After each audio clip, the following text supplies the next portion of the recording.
Hello बच्चों, कैसे हैं? एक बार फिर आपका यूसीआई कराला लाइव में स्वागत है। तो हमें उम्मीद है कि आप अच्छे होंगे, स्वस्थ होंगे, बेहतर होंगे। तो आज हम एक नए चैप्टर की शुरुआत करने चल रहे हैं, जो है क्लासिफिकेशन ऑफ एनिमल या जीवों का वर्गीकरण। तो इसमें पहले हम एनिमल्स के बारे में पढ़ेंगे, उसके बाद प्लांट्स के बारे में पढ़ेंगे, पौधों के बारे में पढ़ेंगे। तो पहले हम शुरुआत करते हैं कि टैक्सोनॉमी या क्लासिफिकेशन होता क्या है। तो टैक्सोनॉमी या क्लासिफिकेशन जीवों को अलग अलग जगह पर डिवाइड करना, उनको अलग अलग जगह पर रखना, ये होता है क्लासिफिकेशन या वर्गीकरण।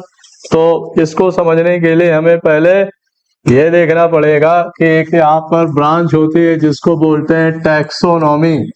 तो आपने इसे सुना है कि टैक्सोनॉमी या वर्गीकरण होता क्या है। तो विज्ञान की ऐसी शाखा जिसमें हम किसी जीवों के वर्गीकरण का अध्ययन करते हैं, क्लासिफिकेशन की पढ़ाई करते हैं, उसे बोलते हैं टैक्सोनॉमी। तो टैक्सोनॉमी वर्ड किसने दिया सबसे पहले? तो टैक्सोनॉमी शब्द का जो आविर्भाव हुआ वो सबसे पहले दिया था कैरोलस लीनियस ने। तो कैरोलस लीनियस नाम के साइंटिस्ट ने इस शब्द को पहली बार बताया, और इसीलिए इनको हम बोलते हैं father of taxonomy. Father of taxonomy, जीवों का वर्गीकरण की जो शुरुआत है सबसे पहले दिया इन्होंने कैरोलस लीनियस ने। तो वर्गीकरण का जनक या टैक्सोनॉमी का जो फादर है किसको कहते हैं? कैरोलस लीनियस कहते हैं, पहली बात। दूसरी बात, इन्होंने एक दूसरा सिद्धांत दिया जिसको बोलते हैं बाइनोमियल सिस्टम। बाइनोमियल सिस्टम का मतलब होता है द्विनाम पद्धति। द्विनाम पद्धति मतलब जीवों के दो नाम होते हैं, इस बात को ध्यान देना है। द्विनाम पद्धति, द्विनाम पद्धति, जीवों के कितने नाम होते हैं बेटा? दो नाम होते हैं। जैसे हमारा नाम क्या है? हमारा नाम है होमो सेपियंस। तो होमो सेपियंस कैसे लिखा जाता है इसको हम आपको एक बार यहाँ दिखाते हैं। तो होमो सेपियंस लिखने का कुछ तरीका होता है। हम आपको चार ऑप्शन दे रहे हैं, आप इसमें से बताइए कौन सा ऑप्शन इसमें सही होगा। ए, दूसरा है होमो सेपियंस, होमोसेपियंस स्पेलिंग सब इसमें ठीक है, स्पेलिंग में कोई दिक्कत नहीं, केवल लिखने का तरीका इसका अलग अलग है। तो आप इसको बताइए इसमें कौन वाला नाम इसमें फिट बैठेगा। तो तीसरा ऑप्शन है हमारा होमोसेपियंस, ये भी वही नाम है।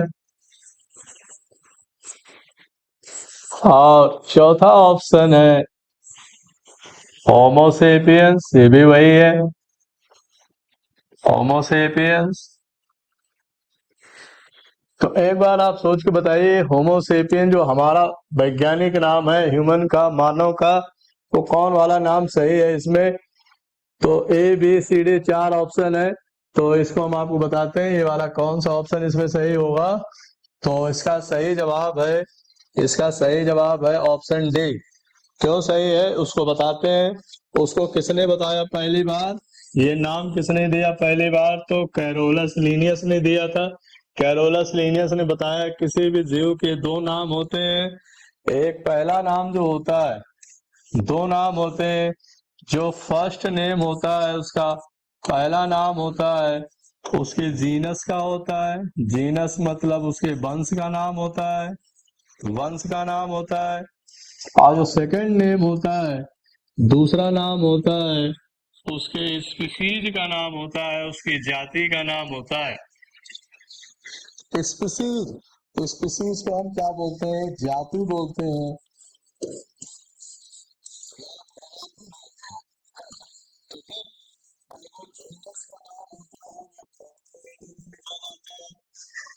उसको हम कैपिटल लेटर में लिखते हैं लिखने की शुरुआत में। और जो स्पीसीज का नाम होता है वो स्मॉल लेटर में होता है, और दोनों के अलग अलग अंडरलाइन होते हैं, तब वो नाम सही माना जाता है। तो इस ऑप्शन में हमको देखने को मिल रहा है कि देखो पहला ऑप्शन, पहला कैपिटल है, ये भी कैपिटल है, तो ये नाम सही नहीं है। दूसरा क्या है, ये कैपिटल में स्मॉल लेटर में सेपियंस, लेकिन दोनों को हमने यहाँ मिला दिया, एक ही लाइन में कर दिया है, तो ये भी नाम सही नहीं है। तीसरा ऑप्शन जो हमारा ये कह रहा है, तो यहाँ क्या है, स्मॉल लेटर में कैपिटल लेटर में, तो ये भी सही नहीं है। चौथा ऑप्शन डी ऑप्शन है, ये कैपिटल में है, स्मॉल लेटर में है, और दोनों को हम यहाँ पर अलग अलग लिख कर देख रहे हैं, तो इसलिए ये नाम क्या हो जाएगा, करेक्ट नाम होगा होमोसेपियंस का। ऐसे हम 2 4 5 जीवों के और नाम लिख लेते हैं और ये बताने का प्रयास करते हैं कि इनका सही नाम कैसे लिखा जाता है। ये वाला सिस्टम या ये वाला सिद्धांत किसने दिया सबसे पहले, तो कैरोलस लीनियस ने दिया कि किसी का नाम सही सही कैसे लिखा जाता है। ठीक है, तो आपको बताते हैं इसमें, इसके आगे हम चलते हैं। ठीक है, जैसे हमारे पास अगर आम आ गया, आम का वैज्ञानिक नाम क्या होता है, तो इसको बोलते हैं मैंगीफेरा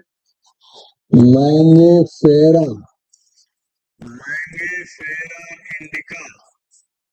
मैंगीफेरा इंडिका, इंडिका अलग रहेगा, मैंगीफेरा अलग रहेगा, इसके दो नाम हो गए। फिर मेढक या फ्रॉग, फ्रॉग का नाम होता है राना टिग्रीना, और इनका नाम हिंदी में नहीं लिखा जाता, अंग्रेजी में ही लिखा जाता है, तभी नियम इस पर लागू होगा, नहीं तो लागू नहीं होगा। राना हो गया, और दूसरा नाम क्या होता है, टिग्रीना, राना टिग्रीना। और तीसरा हो गया हमारे पास, जैसे मान लीजिए चूहा, चूहा या रैट होता है, रैट, तो इसका नाम होता है रैटस, रैटस। तो यहाँ पर हो गया रैटस अलग है, और ये स्मॉल लेटर में हो जाएगा रैटस, रैटस, तो ये अलग नाम हो जाएगा, इसके अलग नाम है। फिर आप ले लो, आप जैसे मटर का नाम ले लेते हैं, मटर या पीस का, तो इसको बोलते हैं पायसम, पायसम सेटाइवम, पायसम सेटाइवम। आप इसको अपने कॉपी में नोट में लिख लेंगे, ये नाम कभी कभी पूछे जाते हैं, पायसम सेटाइवम। तो फिर मटर हो गया, उसके बाद मक्का हो गया। मैं आपको ज्यादा नहीं 8 से 10 नाम लिख के देता हूँ, और आप इससे ये जान जाएंगे कि इनका नाम कैसे लिखा जाता है। मक्के को बोलते हैं जिया मेज, जिया मेज, जिया मेज बोलते हैं। फिर उसके बाद हो गया राइस या चावल, चावल को बोलते हैं Oryza sativa, Oryza, Oryza, Oryza sativa, Oryza sativa. Panther या टाइगर का नाम क्या होता है, टाइगर का नाम है, चीते का नाम क्या होता है, तो टाइगर का नाम है Panthera tigris, Panthera, Panthera tigris. इसका नाम अंग्रेजी में ही लिखते हैं, हिंदी में अगर लिखना है तो फिर वहां कैपिटल और स्मॉल लेटर का कॉन्सेप्ट खत्म हो जाएगा। देखो, पहला नाम इसका कैपिटल में लिखा जाता है जो जीनस का है, दूसरा नाम उसके जाति का है तो उसको स्मॉल लेटर में लिखते हैं, और अलग अलग करके लिखते हैं, एक में लिखेंगे तो गलत हो जाएगा।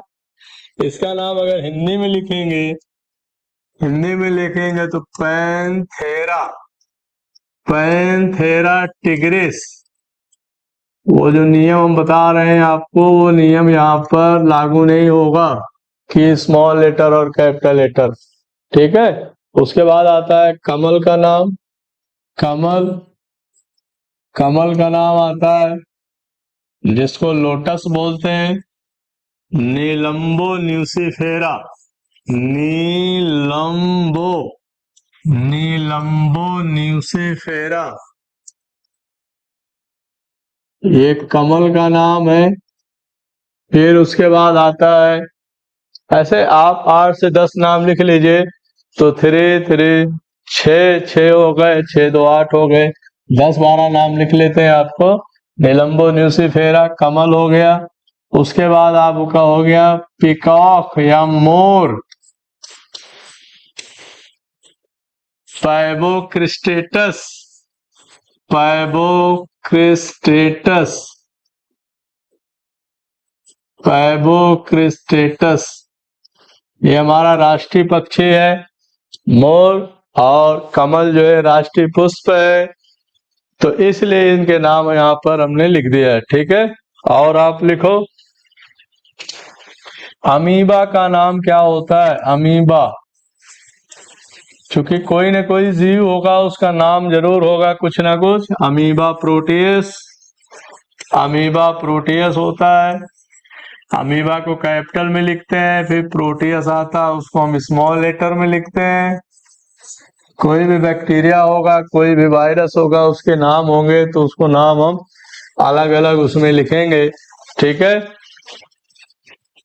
सरसों का नाम लिखते हैं, सरसों या मस्टर्ड का, तो उसका भी नाम है आपका ब्रैसिस्का, ब्रैसिस्का कॉम्पेस्ट्रिस, ब्रैसिस्का कॉम्पेस्ट्रिस, ये सरसों का नाम है। ऐसे भी तो कितने भी जीव होंगे सबका कोई ना कोई नाम होगा।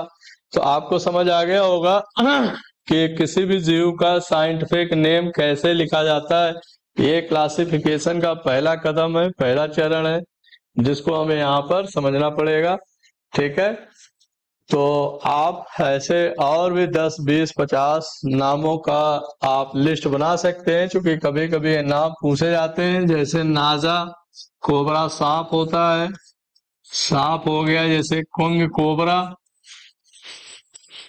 तो उसका नाम होता है नाजा, नाजा, नाजा, नाजा, नाजा, नाजा।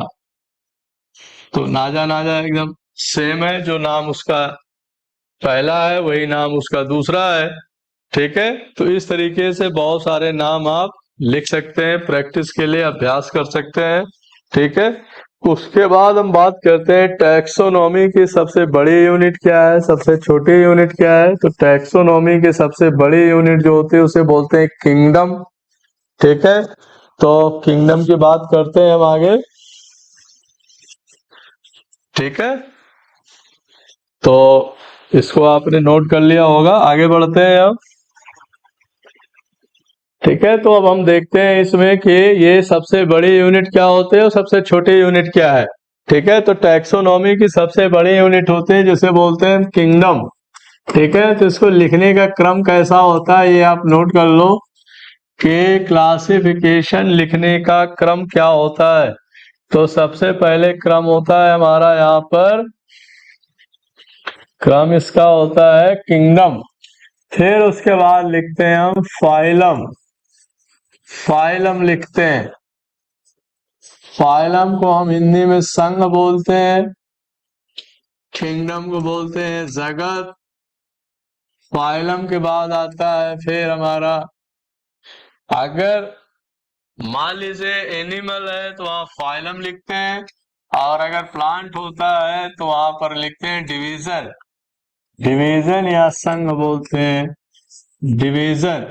ठीक है, तो पौधों में, प्लांट वाले में, ये प्लांट में लिखा जाता है क्लासिफिकेशन में, और ये एनिमल में लिखा जाता है फाइलम। तो किंगडम आता, फाइलम आता, उसके बाद फिर क्लास आता है, क्लास मतलब वर्ग आता है। क्लास के बाद फिर ऑर्डर आता है, ऑर्डर आता है, ऑर्डर को हम गण बोलते हैं। ठीक है, ऑर्डर के बाद फिर फैमिली आती है, फैमिली या इसको हम कुल बोलते हैं। फैमिली के बाद फिर जीनस आता है, जीनस को हम वंश बोलते हैं, वंश। और सबसे लास्ट में क्या आता है, स्पीसीज आता है, जिसको हम बोलते हैं जाति। ठीक है, क्या बोलते हैं, जाति।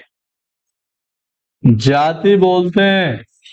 तो आप एक नोट कर लीजिए, स्पीसीज या जाति जो होती है स्मॉलेस्ट यूनिट होती है, स्मॉलेस्ट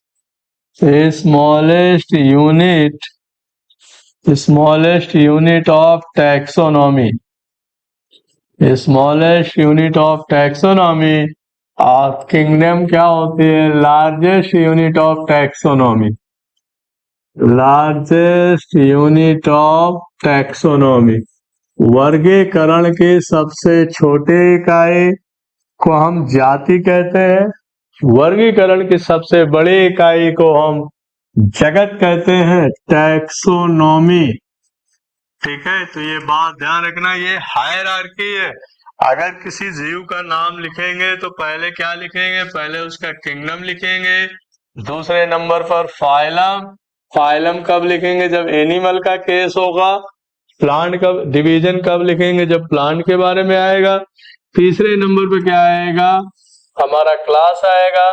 चौथे नंबर पे ऑर्डर आएगा। पांचवें नंबर पर फैमिली आएगी। 6 नंबर पर जीनस आएगा। 7वें नंबर पर स्पीसीज आएगा। तो 1 to 7 हमारा ये पूरा होता है किसी भी जीव, किसी भी एनिमल, किसी भी प्लांट का नाम साइंटिफिक तरीके से लिखने का ये तरीका है। ये ऑर्डर पूछा जाता है कि कौन किसके बाद आएगा, तो ये आपको इसमें याद रखना है। ठीक है, अब हम इसमें बात करते हैं टैक्सोनॉमी में, क्लासिफिकेशन में 5 जगत होते हैं।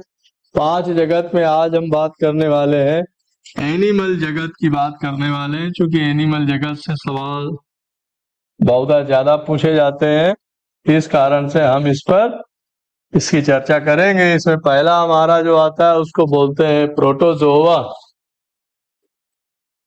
तो ठीक है, आज हम इसमें अभी करने चल रहे हैं एनिमल में पहले हम करेंगे प्रोटोजोआ। प्रोटोजोआ के जो जीव होते हैं सबसे प्रिमिटिव जीव माने जाते हैं, सबसे प्राइमरी या सबसे प्राथमिक जीव माने जाते हैं।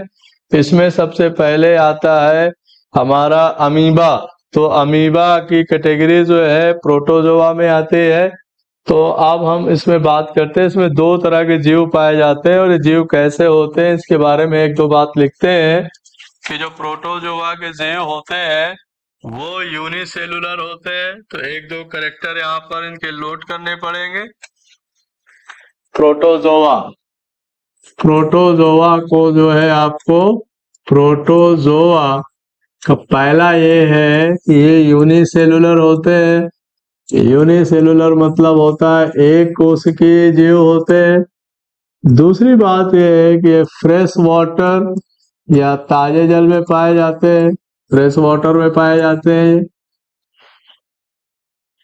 ताजे जल में पाए जाते हैं। ताजे जल का मतलब होता है तालाब में, नहर में, ऐसी जगह पाए जाते हैं। समुद्र में नहीं पाए जाते हैं, खारे पानी में नहीं पाए जाते हैं, क्योंकि खारे पानी में रखेंगे तो ये मर जाएंगे। तीसरा ये है कि इनमें बहुत सारे स्ट्रक्चर्स, बहुत सारे संरचनाएं पाए जाते हैं। एसेक्सुअल रिप्रोडक्शन होता है, अलैंगिक जनन होता है, अलैंगिक जनन, रिप्रोडक्शन या अलैंगिक जनन, अलैंगिक जनन मतलब इसमें, तो इसमें एसेक्सुअल रिप्रोडक्शन पाया जाता है। एसेक्सुअल रिप्रोडक्शन का मतलब होता है मेल फीमेल स्पष्ट नहीं होते हैं, इसलिए यहाँ पर एसेक्सुअल रिप्रोडक्शन या अलैंगिक जनन होता है। ये बात आपको इसमें ध्यान रखना है। ठीक है, बाकी इसमें और भी कुछ करेक्टर हैं जिसको हम यहाँ पर देखने वाले हैं। तो एग्जाम्पल देखते हैं, पहला नंबर आता है स्ट्रक्चर ऑफ अमीबा। तो अमीबा जो है एक ऐसा प्राणी है, इसका नाम अभी हमने लिखा कि इसका वैज्ञानिक नाम क्या है। ये कई बार पूछा जा चुका है कि इसका वैज्ञानिक या साइंटिफिक नेम क्या है। तो इसका साइंटिफिक नेम है अमीबा प्रोटियस। पूरा नाम है इसका अमीबा प्रोटियस। और इसकी संरचना आप एक बार ध्यान से देखिए, तो फ्रेश वाटर में पाए जाने वाला जीव है। तो देख ले यहाँ पर इसका कोई शेप नहीं होता है, साइज तो होता है इसका लेकिन शेप नहीं होता है। कभी भी अमीबा आपको किसी भी शेप में दिख सकता है। आपने अगर ऐसे ऐसे टेढ़ा मेढ़ा करके ऐसे बना दिया तो भी वो आपका अमीबा कहा जाएगा, वो भी ऐसे भी अमीबा होता है। और आपने ऐसे बना दिया तो वो भी अमीबा है। तो अमीबा का कोई विशेष शेप नहीं होता है कि वो इसी तरह होता है। क्यों? क्योंकि इसमें आकार इसका जो है चेंज होता रहता है। तो ये आपका है जो निकला हुआ है इसको बोलते हैं एक्टोप्लाज्म। अब आप ध्यान से देखें इसकी संरचना। ये वाटर वैक्यूल, वाटर वैक्यूल का मतलब इसके बीच बीच में खाली जगह होती है, इसमें पानी भरा होता है। क्यों? क्योंकि अमीबा की खास बात ये होती है कि बाहर से पानी लगातार तालाब में जो रहता है लगातार इसके अंदर पानी जाता रहता है जाता रहता है। और ये फूल के क्या होता है, बड़ा हो जाता है उसके बाद फट जाता है, फटने के बाद पानी बाहर आ जाता है, फिर अंदर पानी ले जाता है। तो ये जो वाटर वैक्यूल होते हैं पानी को रिजर्व करके रखते हैं ताकि इसके अंदर ज्यादा से ज्यादा पानी जाए और पानी के साथ साथ खाना भी चला जाता है। दूसरा है फूड वैक्यूल, खाना जो है इसके अंदर स्टोर रहता है। वैक्यूल का मतलब होता है खाली जगह या रिक्तिका। जो रिक्त जगह होती है, खाली जगह होती है, उसी को हम बोलते हैं वैक्यूल। और ये फूड है तो ये खाद्य वैक्यूल है, खाना भरने वाला है, ये पानी वाला है। अब यहाँ पर एक जेल होता है जिसे बोलते हैं प्लाज्मा जेल। देख रहे हैं यहाँ पर जेली जैसा मटेरियल है, इसके चारों तरफ से ऐसे ऐसे ऐसे बना हुआ है और इसको बॉडी से अलग रखता है, स्किन से। देखो अगर बाहर मान लीजिए यहाँ ऑक्सीजन गैस है, अंदर इसके कार्बन डाइऑक्साइड गैस है, तो कार्बन डाइऑक्साइड गैस बाहर आ जाती है, ऑक्सीजन गैस अंदर आ जाती है, तो इससे सांस लेने के भी काम आता है। ये जो प्लाज्मा सॉल है, ये सॉल है और ये जेल है। तो सॉल और जेल की वजह से इसके बॉडी का बैलेंस बना रहता है, जो अंदर का मटेरियल बाहर आ जाता है, बाहर वाला अंदर आ जाता है, जिसकी वजह से फ्रेश वाटर में जिंदा रहता है, अपने आप को संभाल के रखता है। अब सवाल ये उठता है कि अमीबा चलता कैसे है, उसके अंदर लोकोमोशन कैसे होता है? तो लोकोमोशन होता है स्यूडोपोडिया से। स्यूडोपोडिया, तो स्यूडो मतलब होता है फॉल्स और पोडिया मतलब होता है पैर। तो इसके अंदर क्या होते हैं, फॉल्स फीट पाए जाते हैं। फॉल्स फीट मतलब कूट पाद। पैर नाम की कोई संरचना नहीं होती है लेकिन पैर जैसे कोई स्ट्रक्चर्स होते हैं जिसको हम स्यूडोपोडिया या क्यूट पाद बोलते हैं। इसकी मदद से अमीबा क्या होता है, चलने का काम करता है। तो ये भी आपका ऐसे हो गया, ये पैर काम करेगा, कीचड़ होगा, मिट्टी होगा, उसी में उसको धंसा देगा, फिर पूरा का पूरा जीव आगे बढ़ जाएगा, फिर वहां स्यूडोपोडिया बन जाएगा, फिर वो आगे बढ़ेगा। इस तरीके से अमीबा आगे की तरफ बढ़ता चला जाता है और अमीबा में इस तरीके की संरचनाएं हो पाई जाती है। तो अब ये बात उठती है कि अगर अमीबा को हम खारे पानी में रख दें, नमक के घोल में रख दें तो क्या होगा? तो ये सवाल है, इस सवाल को देखें आप कि यदि यदि अमीबा को यदि अमीबा को यदि को अमीबा को खारे पानी में रख दिया जाए, खारे पानी, अमीबा को खारे पानी में रख दिया जाए, खारे पानी में रख दिया जाए तो क्या होगा? रख दिया जाए तो क्या होगा? तो क्या होगा? तो पहला ये है कि वो सिकुड़ जाएगा, दूसरा ये है ऑप्शन कि वो फट जाएगा, फूल के फट जाएगा, तीसरा ये होगा कि उसमें कोई बदलाव नहीं होगा, और चौथा ये है कि इनमें से कोई नहीं। तो यदि अमीबा को खारे पानी में रख दिया जाए या नमक के घोल में रख दिया जाए तो अमीबा क्या होगा, अमीबा जो है श्रिंक कर जाएगा। श्रिंक मतलब होता है सिकुड़ जाएगा, सिकुड़ जाएगा। क्यों सिकुड़ जाएगा? क्योंकि इसके अंदर का जो पानी है वो क्या होगा, बाहर चला आएगा नमक के घोल रखने पर, और ये अमीबा क्या होगा, पहले से श्रिंक कर जाएगा।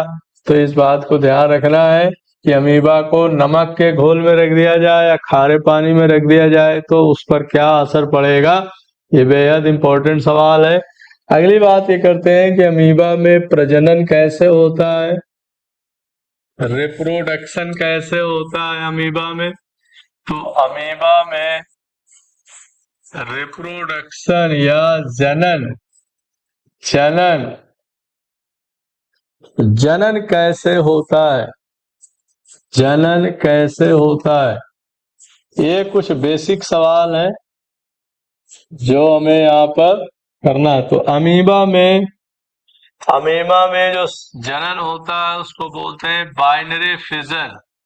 बाइनरी फिजन इसका मतलब इसका शरीर दो टुकड़ों में टूट जाता है। बाइनरी फिजन मतलब होता है द्विविखंडन, इसका शरीर दो टुकड़ों में क्या होता है, टूट जाता है, और एक अमीबा से दो अमीबा तैयार हो जाते हैं। कैसे होता है इसको देखते हैं यहाँ पर। जैसे मान लीजिए कोई अमीबा है, मैंने आपको बताया कि अमीबा किसी भी तरीके का हो सकता है, उसका कोई शेप नहीं होता फिक्स। तो अमीबा फिर अगले स्टेप में क्या होगा, अमीबा में कुछ इस तरीके के ऐसे बदलाव आते हैं, इसके अंदर का जो न्यूक्लियस होता है थोड़ा ऐसे लंबा हो जाता है। फिर अगले स्टेप में अमीबा में कुछ और ऐसे बदलाव आते हैं, कुछ और ऐसे बदलाव आते हैं जिससे न्यूक्लियस इसका क्या होता है, और लंबा हो जाता है, और लंबा हो जाता है न्यूक्लियस। मतलब ये जो न्यूक्लियस है ये लंबा होता चला जाता है, फिर ये सेल्स क्या होती हैं, एक समय के बाद और पास में आ जाती हैं, और पास में आ जाती हैं, और फिर इस तरीके से ये कब पास आते हैं, और फिर इसके दो टुकड़े हो जाते हैं। तो एक अमीबे आपका इधर बन जाता है, एक अमीबा आपका इधर तैयार हो जाता है। और अगले चरण में क्या होता है, अगले चरण में अगले चरण में इसके एक अमीबा आपका ये तैयार हो गया, और दूसरा अमीबा जो है आपका ये तैयार हो जाता है। तो इस तरीके से अमीबा एक अमीबा से दो अमीबा क्या होते हैं, तैयार हो जाते हैं। तो वो कौन सा तरीका है, उसको बोलते हैं बाइनरी फिजन या द्विविखंडन। तो बाइनरी फिजन के द्वारा इसमें क्या होता है, रिप्रोडक्शन होता है या प्रजनन होता है। तो इसकी बात को ध्यान रखना है, ठीक है। तो आगे हम बात करते हैं अमीबा के और भी बहुत सारे सदस्य हैं।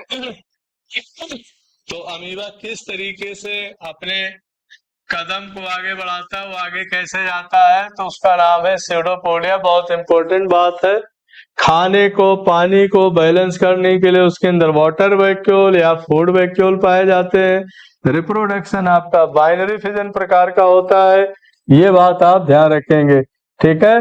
तो इसके और एक दो मेंबर हैं जिसको हम आप दिखाते हैं यहाँ पर।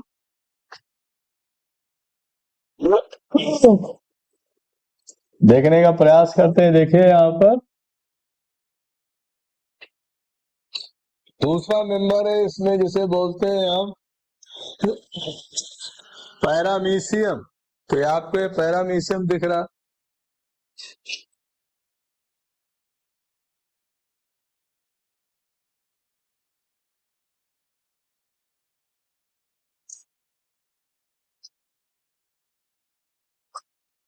पैरामीशियम है जिसको हम स्लीपर एनिमल कहते हैं। देखने में ये चप्पल जैसा होता है, देख रहे हैं आप कि इधर से थोड़ा सा पतला होता है, फिर बीच में थोड़ा सा ऐसे मोटा, फिर आके ऐसे। तो ये फिर देखिए आप, ऐसे होता है ये। तो इसके बाहर इस तरीके के असंख्य बाल जैसे छोटे छोटे छोटे छोटे स्ट्रक्चर्स होते हैं, संरचनाएं होती हैं। इन संरचनाओं को हम बोलते हैं सीलिया। तो सीलिया बोलते हैं, या इसको हम कसाभिका बोलते हैं। तो ये सीलिया की संख्या कोई फिक्स नहीं होते, पूरे शरीर पर पाए जाते हैं। और आपको माइक्रोस्कोप से ही दिखाई पड़ेगा, ऐसे नहीं दिखाई पड़ेगा। उसी की मदद से क्या करते हैं, आगे आगे बढ़ते हैं। इसमें गमन की प्रक्रिया होती है, चलने वाली प्रक्रिया होती है, चलने का काम करते हैं। तो अमीबा में कैसे होता है, अमीबा में स्यूडोपोडिया या कोट पाथ से होता है। ठीक है, यहाँ पर भी कंट्रैक्टाइल वैक्यूल होता है। संकुचित संकुचित रिक्तिकाएं पाई जाती हैं। संकुचित रिक्तिकाएं पाई जाती हैं, ये देख रहे हैं यहाँ पर। तो यहाँ पर क्या होता है, पानी या खाना आके भर जाता है, उसके बाद फिर क्या होता है, कंट्रैक्ट होता है, फिर बाहर आ जाता है। यहाँ पर देखिए फूड वैक्यूल है, जैसे अमीबा में पाया जाता है वैसे इसमें भी फूड वैक्यूल है। खाद्य रिक्तिका है। एनल पोर, एनल पोर का मतलब होता है इसका जो वेस्ट मटेरियल होता है, इसके अंदर का मल पदार्थ होता है। तो जो मल पदार्थ होता है बाहर आने का काम इसके द्वारा किया जाता है। तो इस तरीके से आता है। और सेल के अंदर कुछ फ्लूइड जैसे जेली जैसे मटेरियल पाए जाते हैं। उस जेली जैसे मटेरियल को हम बोलते हैं साइटोप्लाज्म या कोशिका द्रव्य बोलते हैं, कोशिका द्रव्य बोलते हैं। ठीक है, जेली जैसा होता है। सबसे खास बात यहाँ पर ध्यान देने की होती है कि अमीबा में एक न्यूक्लियस पाया जाता है, लेकिन पैरामीशियम में दो न्यूक्लियस होते हैं। एक आपका ये बड़ा वाला न्यूक्लियस या केंद्रक जिसको बोलते हैं माइक्रो न्यूक्लियस, या इसको आप लिख लो आप ऐसे, बड़ा केंद्रक होता है, बड़ा केंद्रक है। और दूसरा वाला है छोटा है, जिसे बोलते हैं माइक्रो न्यूक्लियस या सूक्ष्म केंद्रक। सूक्ष्म केंद्रक है। और ये क्या है, बड़ा तो लिखना सही नहीं है, इसको लिख सकते हो दीर्घ केंद्रक। दीर्घ मतलब भी बड़ा होता है, लेकिन इसके लिए उपयुक्त शब्द है दीर्घ केंद्रक।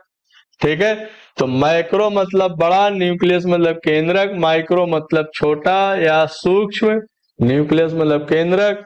तो इस तरीके से ये एक ऐसा जीव है जिसके अंदर दो तरह के न्यूक्लियस या केंद्रक पाए जाते हैं। और इसका दूसरा नाम क्या है, इसका दूसरा नाम या जो पॉपुलर नेम है वो है स्लीपर एनिमल। क्या नाम है, स्लीपर एनिमल।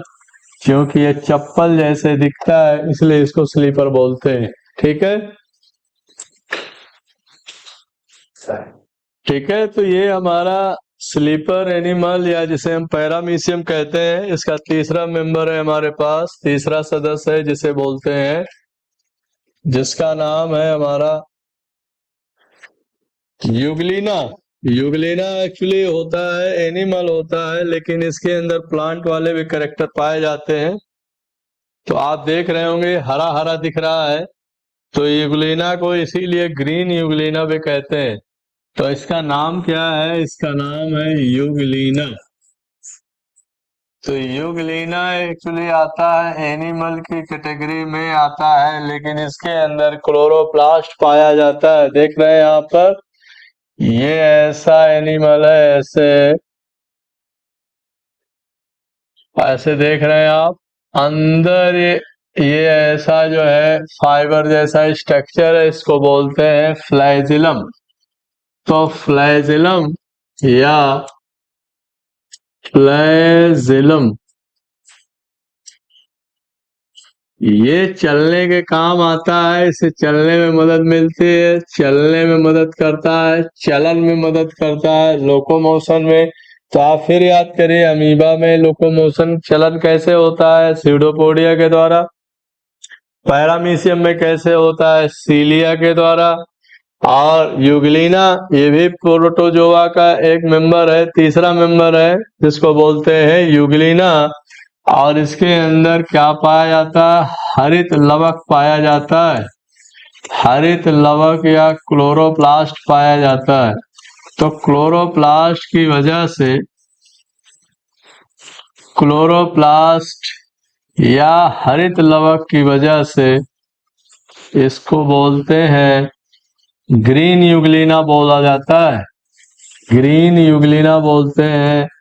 इसकी खास बात यह है कि अगर पानी में रहेगा, अगर जमीन के अंदर पानी में बहुत नीचे चला जाएगा, सनलाइट नहीं मिलेगी तो कीचड़ से, कीचड़ वगैरह खा लेगा, जो उसका सड़ी गली चीजें होती है उससे काम चला लेगा। अगर तालाब में ऊपर की तरफ है तो सनलाइट अगर आ रही है, प्रकाश आ रहा है, तो प्रकाश से ये उसकी रेडिएशन या किरणें ले करके प्रकाश संश्लेषण करके अपना खाना खुद बना लेगा। तो इसके अंदर पेड़ वाले कैरेक्टर भी पाए जाते हैं, जंतुओं वाले कैरेक्टर पाए जाते हैं। इसलिए यूग्लिना का दूसरा नाम है, बोलते हैं connecting link, connecting link of animal and plants. तो एनिमल और प्लांट दोनों के कैरेक्टर होते हैं connecting link between animals and plant. Animal के भी कैरेक्टर इसमें पाए जाते हैं और प्लांट के भी कैरेक्टर पाए जाते हैं। एनिमल एंड प्लांट, पौधों और जंतुओं दोनों के लक्षण इसमें पाए जाते हैं, जिसके कारण इसको हम, जैसे वायरस होता है ना, वायरस को सुना है आपने? वायरस क्या होता है? वायरस जिंदा होता है कि मरा हुआ होता है? तो बोलते हैं कि वायरस के अंदर लिविंग कैरेक्टर होता है, मतलब जीवन होता है, और नॉन लिविंग मतलब होता है निर्जीव के भी कैरेक्टर होते हैं। तो सजीव और निर्जीव दोनों का कैरेक्टर होता है, लिविंग कैरेक्टर और नॉन लिविंग। इसका मतलब सजीव भी होता है और निर्जीव भी होता है जो वायरस है। जमीन के बाहर अगर रहेगा, मिट्टी में कीचड़ में कहीं पड़ा होगा, तो वो निर्जीव होगा, नॉन लिविंग होगा। लेकिन जैसे शरीर के अंदर आ जाएगा, उसके अंदर लिविंग कैरेक्टर आ जाता है, तो वो सजीव हो जाता है। तो दोनों कैरेक्टर उसमें पाए जाते हैं, किसमें? वायरस में। उसी तरीके से यूग्लिना में भी दोनों कैरेक्टर पाए जाते हैं, एनिमल के भी लक्षण पाए जाते हैं और पौधों के भी लक्षण पाए जाते हैं। तो कोई दूसरा ऐसा जीव नहीं जिसके अंदर दो लक्षण पाए जाते हैं। वो लक्षण किसका है? यूग्लिना है। और यूग्लिना में जो लक्षण से संरचना पाई जाती है, वो उसके लिए चलने में मदद करता है। यही बात आपको यहाँ पर याद रखना है, ठीक है? तो इसमें हम अगले बात करते हैं कि कुछ इसमें ऐसे जीव हैं जो बीमारी भी फैलाते हैं।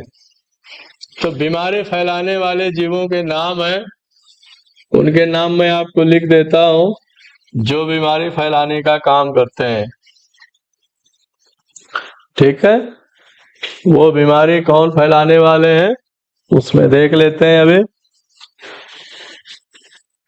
ठीक है? तो बीमारी फैलाने वाले प्रोटोजोआ, प्रोटोजोआ भी जो हमने लिखा, देखो फिर से ध्यान सुनो, प्रोटोजोआ ऐसे लिखा जैसे अमीबा, पैरामीशियम, यूग्लिना, ये तीनों कोई बीमारी नहीं फैलाते हैं, इनसे हमें कोई दिक्कत नहीं होती, ये सारे के सारे फ्रेश वाटर में पाए जाते हैं, ये हमें कोई नुकसान नहीं पहुंचाते। लेकिन दूसरे प्रोटोजोआ हैं जो पैरासाइट्स होते हैं, परजीवी होते हैं। तो प्रोटोजोआ, ऐसे प्रोटोजोआ जो पैरासाइट्स होते हैं, पैरासाइट मतलब परजीवी की तरह पाए जाते हैं, जो हमारे शरीर में बीमारी फैलाते हैं, पैरासाइट्स या परजीवी,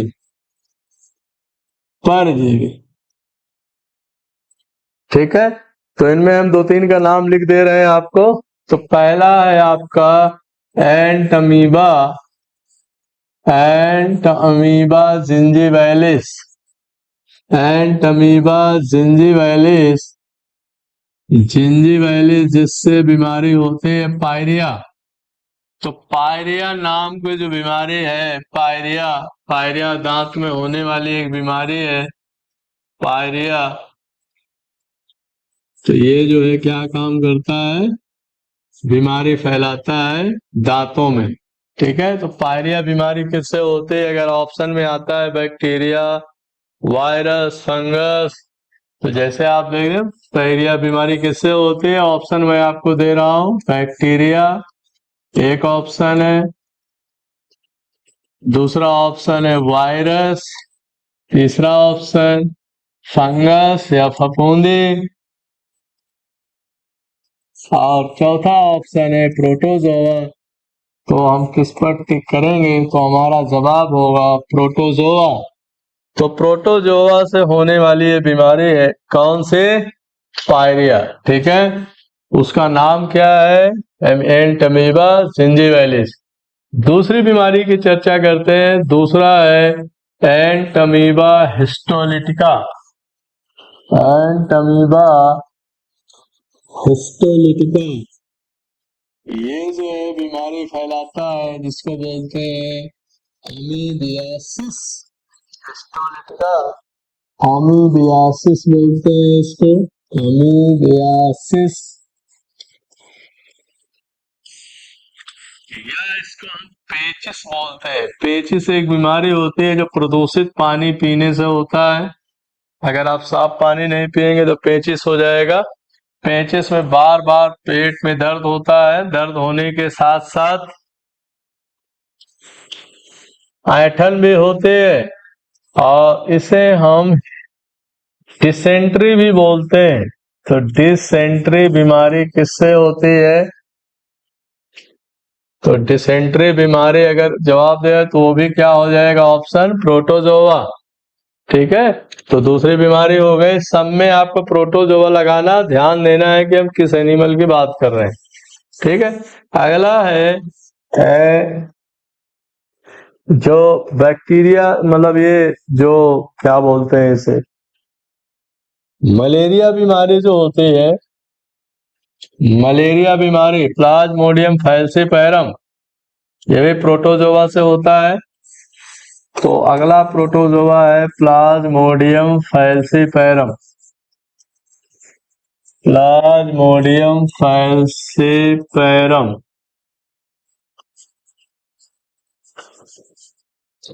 तो प्लाज्मोडियम फैल्सीपैरम से बीमारी कौन सी होती है?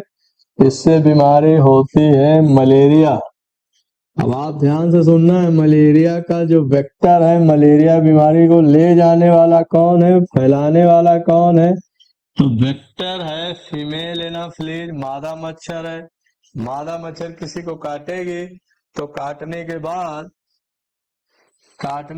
क्या हो जाएगा, उसको बीमारी होगी, लेकिन उस बीमारी का पैरासाइट कौन है, परजीवी कौन है? तो वो है आपका प्लाज्मोडियम फैल्सीपैरम। तो मलेरिया किससे होता है? मलेरिया किससे होता है? तो उसका भी जवाब होगा प्रोटोजोआ।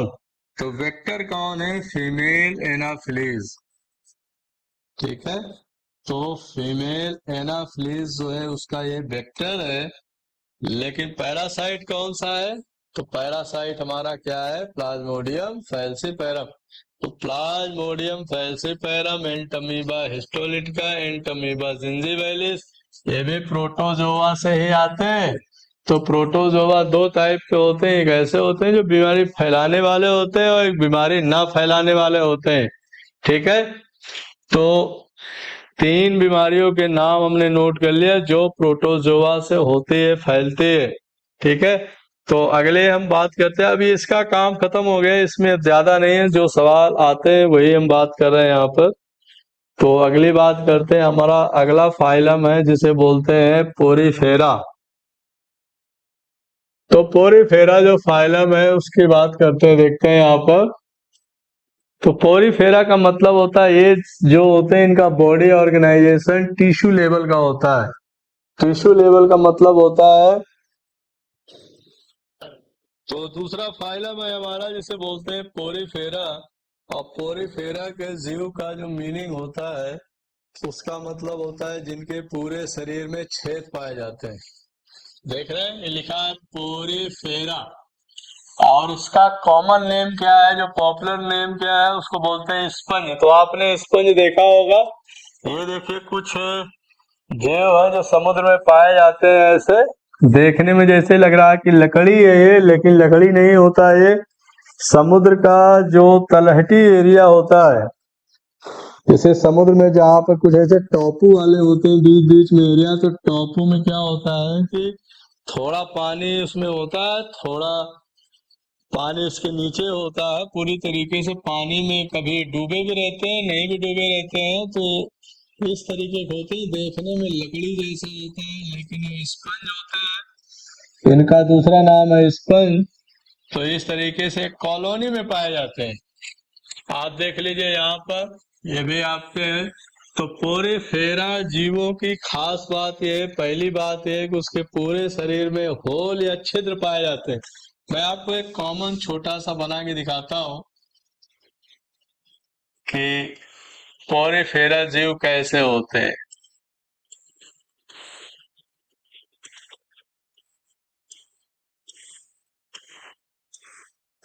ऐसे समुद्र का तल है, सब स्ट्रेटम है, उसी पर ये पाए जाते हैं ऐसे। और ये जीव के बीच बीच में होल या छिद्र पाए जाते हैं। इसी से इनके पूरे शरीर में पानी अंदर जाता है। पानी चला तो जाता है लेकिन निकलता नहीं है। निकलने का रास्ता एक ही है जिसको बोलते हैं ऑस्कुलम। ये देखो, तो पानी या वाटर इसके अंदर जाएगा, इसी के साथ साथ खाना भी जाता है। समुद्र का सारा पानी जो है इससे इसके अंदर प्रवेश कर जाता है, इधर से इधर जाता है। और ये एक जगह फिक्स होते हैं, ऐसा नहीं कि चलने वाले जीव होते हैं, एक जगह फिक्स होते हैं, एक जगह कॉलोनी में रहते हैं। अब इसके और सारे जो लक्षण है उसकी बात करते हैं। पानी जाएगा, इसी के साथ साथ खाना भी जाएगा, लेकिन निकलने का रास्ता इधर से नहीं है, निकलने का रास्ता ऊपर से है। ठीक है, तो इसीलिए इनको हम पोरीफेरा कहते हैं। और ये एक नहीं होते हैं, ये हजारों की संख्या में, सैकड़ों की संख्या में आपस में एक दूसरे से कॉलोनी बना के एक जगह पर ऐसे पाए जाते हैं। तो यहाँ पर देख लीजिए, ये जीव ऐसे पाए जा रहे हैं। अब इनका जो किंगडम है वो किंगडम है एनिमेलिया। ठीक है, फाइलम क्या है, पोरीफेरा। तो पोरीफेरा का मतलब होता है पूरे बॉडी में क्या पाए जाते हैं, होल पाए जाते हैं। होल मतलब होता है छिद्र पाए जाते हैं। क्या पाए जाते हैं, छिद्र पाए जाते हैं। तो the organism in the phylum porifera be further divided into 4 classes: calcareous sponge, horn sponge, tropical, reef sponge, glass sponge. तो आपको क्लासिफिकेशन में ज्यादा नहीं जाना, बस के कुछ एग्जाम्पल आते हैं, वो एग्जाम्पल हमको याद रखना है। अभी हमने बात किया था कि क्लासिफिकेशन की सबसे बड़ी यूनिट क्या है, तो उसको बोलते हैं किंगडम। देखिए पहले क्या आता है, किंगडम, दूसरे नंबर पर आता है फाइलम, फिर आता है क्लास, फिर ऑर्डर, फिर फैमिली, जीनस, और सबसे आखिरी में क्या लिखते हैं, स्पीसीज। ठीक है, तो ऐसे जीव कहाँ पाए जाते हैं, ऐसे जीव समुद्र में पाए जाते हैं, खारे पानी में पाए जाते हैं। इस बात का ध्यान देना है, फ्रेश वाटर में ये नहीं पाए जाते, ताजे जल में ये नहीं पाए जाते। तो इनको अब आप देखिए, ये कुछ और भी एग्जाम्पल हैं और कैरेक्टर है। तो स्पंज, इनका कॉमन नेम क्या है, sole member of the Parazoa, इनकी क्लास है ये। तो आप एक दो के कॉमन नेम देख लीजिए आप। ये देखिए, जैसे है, ये है यूपिलेक्टेला, इसका नाम है यूपिलेक्टेला। ये आपका टोकरी जैसा है, देखिए ऐसे ऐसे बना हुआ है, तो वेनस फ्लावर टोकरी जैसा दिख रहा है यूपिलेक्टेला। ये है साइकॉन, ये जमीन में एक जगह ऐसे सेल पर चिपका होता है और ऐसे का ऐसा पूरा शरीर जो है ऐसे होता है। और ये ऊपर वाला एरिया जो होता है इसे बोलते हैं ऑस्कुलम। अभी आपको दिखाई नहीं पड़ रहा, लेकिन पानी जो है इधर से इनके शरीर के भीतर जाता रहता है। ठीक है, तो ये चिपका रहता है। ये अगला है स्पंजिला। ये भी एक तरीके का स्पंज है, यू स्पंजिया। ये इसको हम बाथ स्पंज कहते हैं, जैसे नहाने वाला स्पंज होता है, बाथ स्पंज बोलते हैं इसको। तो यू स्पंजिया, स्पंजिला, यूप्लेक्टेला और साइकॉन, ये चार ऐसे एग्जाम्पल हैं किसके, स्पंज के या जो पोरीफेरा के नाम बोले जाते हैं। ठीक है, तो इसके बाद जो हमारा फाइलम आता है उसको बोलते हैं हम सिलेंटरेटा। तो सिलेंटरेटा जो ऑर्गेनिज्म है वो तीसरा है। देखो फिर समझो आप, पहले नंबर पे जो हमने पढ़ा, अभी पहले नंबर पे जो फाइलम पढ़ा वो क्या था, प्रोटोजोआ। प्रोटोजोआ के सारे एनिमल हमने देख लिया। दूसरे नंबर पे जो हमने देखा वो है पोरीफेरा। देखो प्रोटोजोआ वाले तो यूनिसेलुलर होते हैं, मतलब एक ही सेल के बने होते हैं, यूनिसेलुलर होते हैं। लेकिन पोरीफेरा वाले में इनका बॉडी जो है थोड़ा उनसे ज्यादा डेवलप्ड हो जाता है। लेकिन जो सिलेंटरेटा होते हैं इनका बॉडी उससे और ज्यादा डेवलप्ड हो जाता है। तो टिश्यू लेवल बॉडी ऑर्गेनाइजेशन होता है।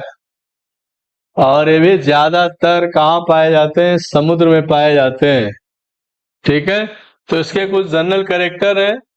इसका नाम है coelenterates are mainly marine organism. Marine मतलब होता है समुद्र, समुद्र में पाए जाने वाले जीव होते हैं ज्यादातर ये। Coelenterate can be classified into two basic body forms, polyp sessile and the medusa free swimming। मतलब इनका जो शरीर होता है दो तरीके का होता है। एक ऐसा होता है जिसको पॉलिप बोलते हैं, जो जमीन में एक जगह पर चिपका रहता है किसी सतह पर। और दूसरा जो मेडूसा होता है वो फ्री स्विमिंग, पूरे समुद्र में एक जगह से दूसरी जगह पर ये तैरते रहते हैं। Have only one body opening. सबसे मजे की बात यह है कि जिस रास्ते से खाना खाते हैं उसी रास्ते से ये अपना मल पदार्थ भी त्याग करते हैं। तो यहाँ पर है लिखा है सिंगल ओपनिंग। जैसे और भी जानवर में होता है कि अगर एक तरफ से खाना खाते हैं तो दूसरी तरफ से उनका मल पदार्थ निकलता है, लेकिन सिलेंट्रेटा में ऐसा नहीं होता है। सिलेंट्रेटा के जीव में केवल एक ओपनिंग होती है। The polyp is radially symmetrical individual having a longitudinal oral aboral axis. इनका बॉडी जो होता है रेडियली सिमेट्रिकल होता है। रेडियली का मतलब होता है इनको गोलाकार ही दो भागों में बांट सकते हैं। सिमेट्रिकल का मतलब होता है इक्वल टू हाफ, मतलब इनके शरीर को दो बराबर भाग में कैसे बांट सकते हैं। जैसे हम लोगों में देखें, मनुष्य में हम लोगों को ऐसे बराबर दो भागों में बांट सकते हैं। हमारे अंदर बाइलेटरल सिमेट्री पाई जाती है। बाइलेटरल का मतलब अगर बीच बीच से काटा जाएगा तो आधा आधा दो भागों में डिवाइड हो जाएगा, टू इक्वल हाफ में डिवाइड हो जाएगा। तो ह्यूमन बीइंग में, मानव में कैसी सिमेट्री पाई जाती है, बाइलेटरल सिमेट्री पाई जाती है। बाइलेटरल सिमेट्री मिलती है, बाइलेटरल सिमेट्री।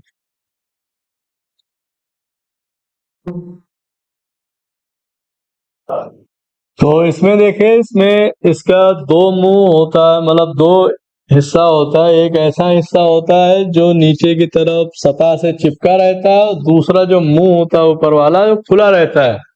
तो यहाँ पर देखिए आप, जैसे मान लीजिए मैं हाइड्रा की बात करूं, तो यहाँ हाइड्रा को बोलते हैं कि हाइड्रा में ब्रेन नहीं होता है, क्योंकि अभी बॉडी जो है टिश्यू लेवल का है। किस लेवल का है, तो इस बात को पहले यहाँ नोट कर लो आप। इनका जो बॉडी ऑर्गेनाइजेशन है टिश्यू लेवल का है। इसका वाला अभी इसके अंदर organ body organisation tissue level का है, ऊतक स्तर का है। शरीर इनका कैसा है, ऊतक स्तर का है। इसका मतलब जैसे आपने पढ़ा ना कि सेल्स होता है, सेल से फिर क्या बनता है, टिश्यू बनता है, टिश्यू के बाद फिर क्या बनता है, ऑर्गन बनता है, अंग आता है। तो अभी यहाँ पर अंगों का विकास नहीं हुआ है, जीवन की शुरुआत वाले जीव है। तो टिश्यू लेवल का के पहले कौन आता है, सेलुलर लेवल का, जो हमने अमीबा और पैरामीशियम में देखा, तो उनका बॉडी सेल लेवल या कोशिकीय स्तर का था। दूसरा जो जीव आते हैं वो आते हैं टिश्यू लेवल के। तो टिश्यू लेवल में कौन आता है, ये आते हैं सिलेंट्रेटा आते हैं, सिलेंट्रेटा जीव आते हैं। ये दूसरे होते हैं। इनका शरीर कैसा होता है, बड़ी और लेवल का है। ध्यान देना इस बात को, ऊंचा किस स्तर का है। इसका मतलब इसमें अभी अंगों का विकास नहीं होता है। तो the mouth is at the free end and is surrounded by one to many walls or sets of tentacles. इनके मुंह के आसपास बहुत सारे ऐसे फाइबर जैसे या टेंटिकल दंतिकाएं पाई जाती हैं जो कि किसी भी शिकार को पकड़ने के काम आते हैं, विच में बे हॉलो और सॉलिड। ठीक है, फिर नेक्स्ट देखो, the aboral end is commonly develop as adhesive. जो इसका दूसरा वाला हिस्सा होता है वो एडहेसिव मतलब चिपकने वाला होता है, जो किसी सतह से क्या होता है, चिपक जाता है। ठीक है, और इनका पूरा बॉडी जो है खोखला होता है। खोखला होता है कि इसका मतलब the central body cavity is the gastrovascular cavity. इसका मतलब जैसे हमारा पेट खोखला होता है, अगर इसको काटे तो यहाँ खोखला भाग निकलता है, उसी तरीके से इनका पूरा का पूरा शरीर क्या होता है, खोखला होता है। इसीलिए इनको क्या कहते हैं, also कॉल्ड द इंटेरॉन और सिलेंटेरॉन। इसलिए इनको सिलेंट्रेटा बोलते हैं। ध्यान से समझना मेरी बात को, इसीलिए इनको हम सिलेंट्रेटा बोलते हैं, क्योंकि इनका बॉडी, इनका शरीर कैसा होता है, बीच से खोखला होता है। अब खोखले वाले भाग को ही क्या बोलते हैं, सिलेंट्रॉन बोलते हैं। तो आप इनको देखने, इनके एग्जाम्पल देखने का प्रयास करते हैं, हो गए। तो ये ज्यादातर कहाँ पाए जाते हैं, समुद्र में पाए जाते हैं, ये बात ध्यान देना है।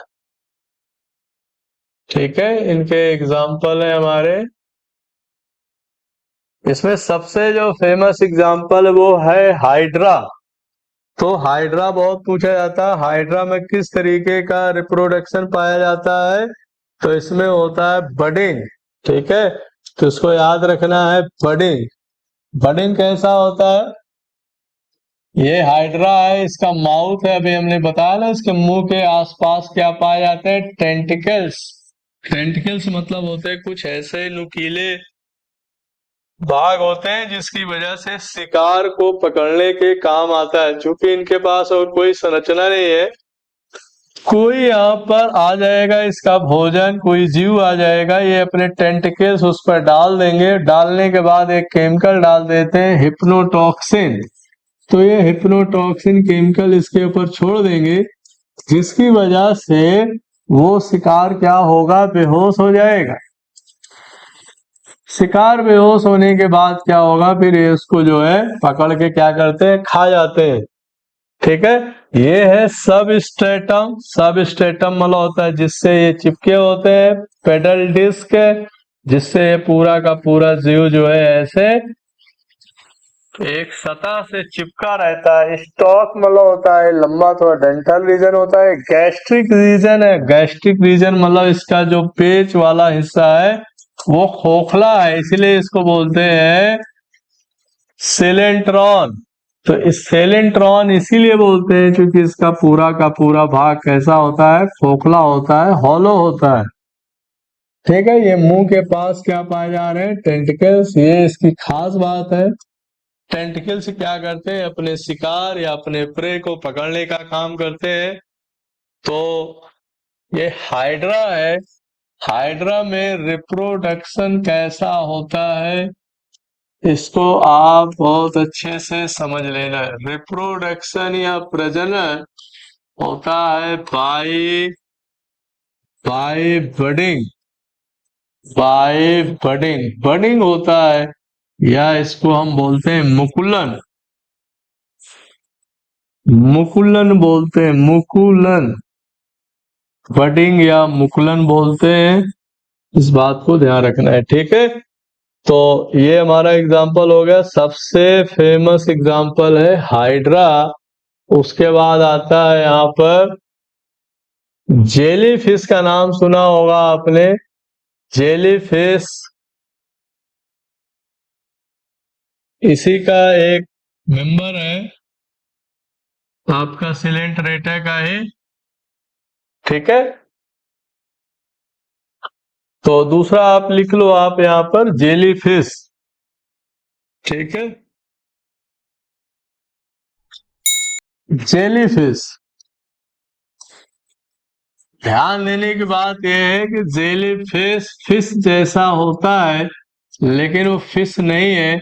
तो जेली फिश का नाम क्या है, साइंटिफिक नेम क्या है?